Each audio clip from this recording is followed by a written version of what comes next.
what do you think it's going to take? Like, what changes do we need to see happen in the industry, specifically in the way that they do business or the way they operate, that's going to help sort of catalyze that change into being more in the health business?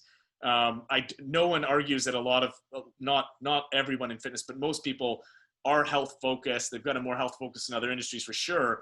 And there's an aspiration to be a health-based business, and health and wellness being the business that they're in by definition.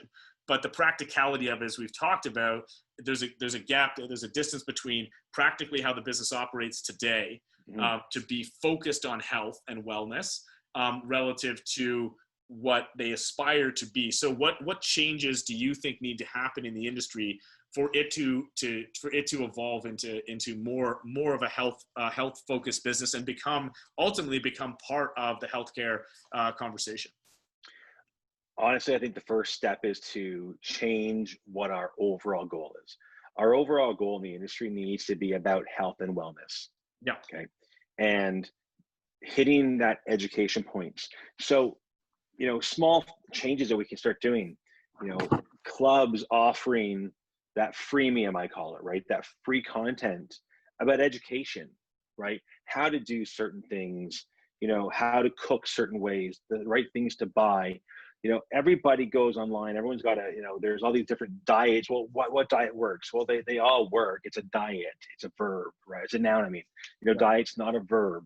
It's a matter of changing our outlook on what our overall goal is. Our overall goal is to help as many people as possible get fit and healthy, right? And when I say fit, I'm going to start from the inside out, right? We need to get a stronger heart. We need to get a stronger overall immune system, right? And then it builds out from there. So start having that mindset from our industry of, if we start focusing on the inside, all the other benefits externally will come along with it, right? My wife, who's in the industry as well, would always say, this is for show, and would turn around and say, this is for go, right? So it's like, we got to get the whole body moving. Externally is all for show, but we got to make sure that internally the go is going, and getting that message out and make it not so fearful. Anybody who walks into a gym knows that they're going to be hit up for a membership. They're going to go through 5 objections, right? Because we know that by the 5th objection, the average human being will say yes on the 6th time. There's a science to sales, which is great. But if a potential member loves it and loves the atmosphere and loves the instructors and the trainers and feels that they are actually in it for them, then they're going to join. You're not going to get 6 or 5 objections if you walk into a gym and go, wow, that class was amazing. The instructor asked me all these questions. I felt like they were there for me. They're going to join, right? So it's got to be about the member, not about the club's numbers. Yeah. And again, we have to think about, I get it. It's a business. I had a business. Trust me. I know what it's like to say, I need 9 people to join this week to make rent. It sucks. But if you change that mentality and work on it, it's going to be a challenge. Most businesses work off credit anyway. It'll be a challenge to get there. But if you start making the membership feeling that they are the number one because you want to help them, right?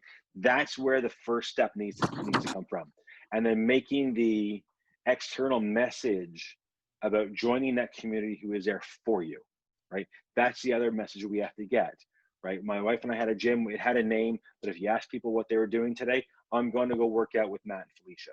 No one knew the name of our business, right? We worked based on culture. We were there for our members. And that's what you want to do. You want to help them, right?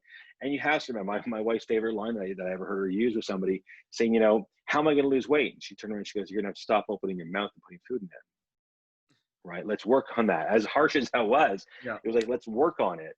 And she did. And this member got their life in gear. So if we put our effort into wanting to help that member, so even sales, we have so many people who, like we started the conversation, want to get out there and become trainers, leave their career job, and they get in the industry and they realize it's hard and they got to sell and they got to do this. Okay, if they got to sell, have them start off as licensed, certified personal trainers. Have them with no experience start off. They have the knowledge. Have them sell. Have them becoming your sales agents. That's your step in the right direction. There's their foot in the door. They can do a couple hours of floor consulting, but they're going to be salespeople and say, the reason you need to join, is because of X, Y, Z. You say you want to lose weight. You say you don't feel healthy. You don't sleep well. You don't want to go on a CPAP machine. Okay, well, this is what actually educate them. And, that gives the member, the potential member, more thought of, wow, they really are in it. They want to help me, not just get my credit card number. And that's got to be the difference. If you go into most gyms, the idea is, well, you're going to have to, if you can come in 10 minutes early for some paperwork, you'll do the hour-long class, but then we need you for half an hour afterwards. And the argument is, well, we're providing them an hour free of our time, so we expect a half an hour back. Well, no, there's no expectations. The expectation is they want to try you out.